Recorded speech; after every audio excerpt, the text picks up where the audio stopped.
भाजपच्या मुंबईमधल्या कालच्या मोर्चामध्ये एक महिला मंत्री गिरीश महाजनांवर ट्रॅफिकच्या कोंडीमुळे चांगलीच भडकली आहे। आता मोर्चात नियमांचं उल्लंघन झाल्याचा ठपका ठेवत पोलिसांनी भाजपच्या आयोजकांविरोधात गुन्हाही दाखल केलाय।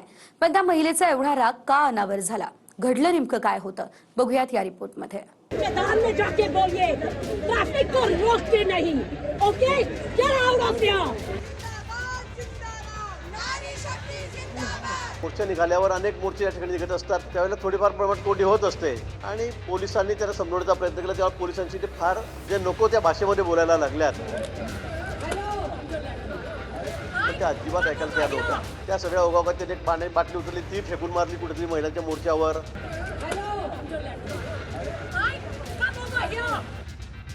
भाजपच्या जनाक्रोश मोर्चामुळे ट्रॅफिक जाममध्ये अडकलेल्या महिलेचा संताप मंत्री Girish महाजनांवरच उमटला।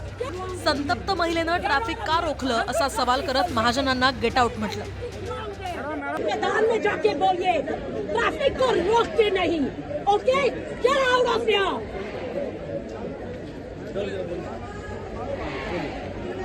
Did you not understand? Did you not understand? अरे जाइए।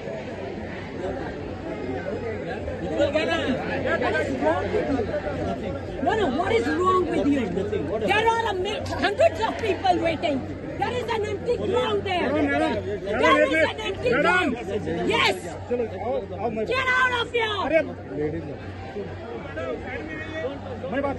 मेरे से कोई बात नहीं करेगा। यहाँ से इस ट्रैफिक को हटाओ।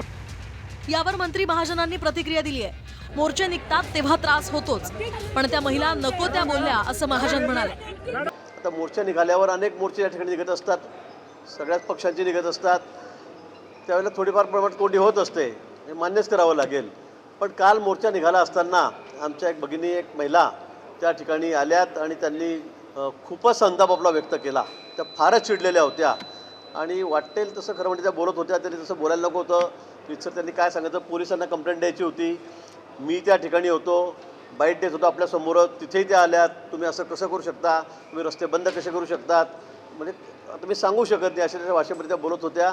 तुम्ही ग्राउंडवर जा, आतमध्ये रस्त्यावर उतरता बिलकुल कामा नये आणि पोलिसांनी त्याला समजवण्याचा प्रयत्न केला, तेव्हा पोलिसांची ते फार म्हणजे जे नको त्या भाषेमध्ये बोलायला लागल्यात।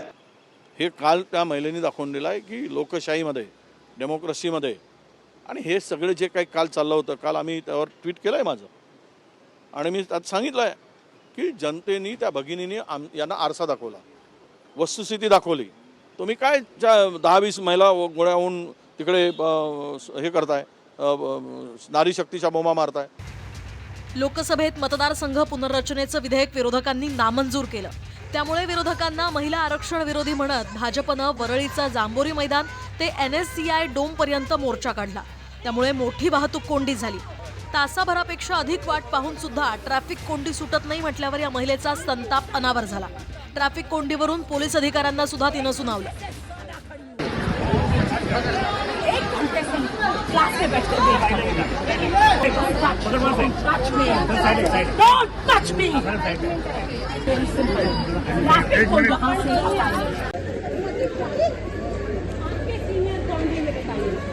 यहाँ पर इंचार्ज कौन है बॉस? मैं आपसे कुछ पूछ रही हूँ, who is in charge? Oh no, before you allow the damn traffic. No, I've been waiting. I have to pick up my young child. I've been standing. When are you moving? There is an empty ground there. Go shout there. मी त्यांना सांगितलं एक 10-15 मिनिटांमध्ये आम्ही रस्ता clear करतोय, आम्ही पुढे निघून जाऊ, पण त्या अजिबात ऐकायला तयार नव्हत्या। त्या सगळ्या ओघात त्याने एक पाण्याची बाटली उचलली, ती फेकून मारली कुठेतरी महिलांच्या मोर्चावर, हे आपण चित्रीकरण बघितलेलं आहे आणि म्हणून या ठिकाणी त्यांचा खूपच संताप चाललेला होता। आम्ही त्यांना खूप समजवण्याचा प्रयत्न केला। मी पोलीस भगिनी आमच्या महिला होत्या, अधिकारी त्यांनाही सांगितलं की ठीक आहे, त्यांना चिडू द्या, काही बोलू नका, पण मला असं वाटतं की त्यांचा राग फारच अनावर झालेला होता, त्यांचा संताप फार अनावर झालेला होता, पण त्या काही असंसदीय भाषेमध्ये बोलत होत्या, हे काही योग्य नव्हतं। काल बघितलं ना रस्त्यावरती काय झालं ते, कोण होतं तिकडे? महिलांच्या मोर्चामध्ये जास्त पुरुषच होते। हा विद्रोह आहे, महिलांचा राग आहे, संताप आहे। तुम्ही खोटं बोलताय लोकांशी आणि खोटं बोलून मोर्चे काढताय, भाड्याची माणसं आणताय आणि रस्ते जाम करताय।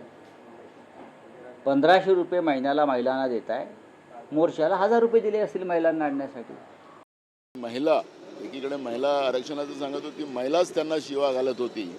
अशा पद्धतीचं चित्र आपण पाहतो. हे महाराष्ट्राच्या इतिहासात या पद्धतीची पहिली घटना आहे की मंत्र्याला इतक्या शिवा खावा लागल्या एका महिलांच्याकडून. तर आता ती भगिनी एवढी का संतप्त झाली, तर त्याचं कारण म्हणजे शाळेतून घरी परतणारा तिचा लहान मुलगा. ही महिला शाळेतून तिच्या मुलाला घेण्यासाठी आली होती, पण त्याच वेळी भाजपच्या मोर्चामुळे स्कूल बसही दिसत नव्हती. जवळपास 1 तास वाहतूक कोंडी झाल्यानं मुलगा कुठे आहे याची चलबिचल मनात सुरू झाली. त्यामुळे ट्रॅफिक का रोखलं याचं उत्तर कुणी देत नसल्यानं ही महिला भडकली. अजितदादांच्या राष्ट्रवादीच्या रुपाली ठोंबरेंनी सुद्धा भाजपला घरचा आहेर दिला. हम करे सो कायदा असं चालत नाही, मूर्ख बनवणारे कार्यक्रम जनता सहन करणार नाही असं रुपाली ठोंबरे म्हणाल्या. हम करो सो कायदा चालणार नाही. लोक खूप जागरूक झालेले आहेत, सक्षमतेने ते समोर येऊन पुढे बोलत आहेत आणि त्या पद्धतीने ती महिला बोललेली. आता 2029ला कोण येतंय हे मतदार त्यावेळी ठरवतील, परंतु सत्ताधारी आणि विरोधकांनी लक्षात घेतलं पाहिजे, तुम्ही जर जनतेला मूर्ख बनवणारे कार्यक्रम करणार असाल तर आता ती जनता ते सहन करणार नाही. मला असं वाटतं एक सामान्य नागरिक म्हणून त्यांनी त्यांची भावना व्यक्त केली की तुम्ही मोर्चा काढताय, आम्हाला त्रास होतोय. लोकशाहीमध्ये प्रत्येकाला प्रत्येकाचं म्हणणं मांडण्याचा अधिकार आहे आणि मांडलं. कालचा जो मोर्चा होता हा नियोजित होता. सगळ्या परमिशन्स काढून आपण त्या ठिकाणी तो नारी जन आक्रोश मोर्चा आपण घेतला होता. मी स्वतःसुद्धा त्या ठिकाणी होते त्या जन आक्रोश मोर्चामध्ये. त्यावेळी एका भगिनीला त्या ठिकाणी इतक्या सगळ्या गर्दीचा त्रास झाला. त्या खूप पॅनिक झाल्या होत्या, हे मी स्वतःही पाहिलं. जर त्यांना त्रास झाला असेल, तिथल्या काही लोकांना त्रास झाला असेल, पण आम्ही संपूर्ण परमिशन घेऊन त्या ठिकाणी होतो. तर एक मुंबईची महापौर म्हणून, मुंबईची या ठिकाणी प्रथम नागरिक म्हणून मी दिलगिरी व्यक्त करते जर त्यांना त्रास झाला असेल तर. आता ही महिला नेमकी कोण आहे, ती कुठे राहते हे समोर आलेलं नाही. पण मंत्री महाजनांपासून ते महापौरांनी सुद्धा मोर्चामुळे मुंबईकरांना त्रास झाल्याचं मान्य केलं आणि पुढच्या वेळी काळजी घेऊ असं आश्वासनही दिलं. अक्षय मंकनीसह विनायक डावरुंग, TV9 मराठी, मुंबई.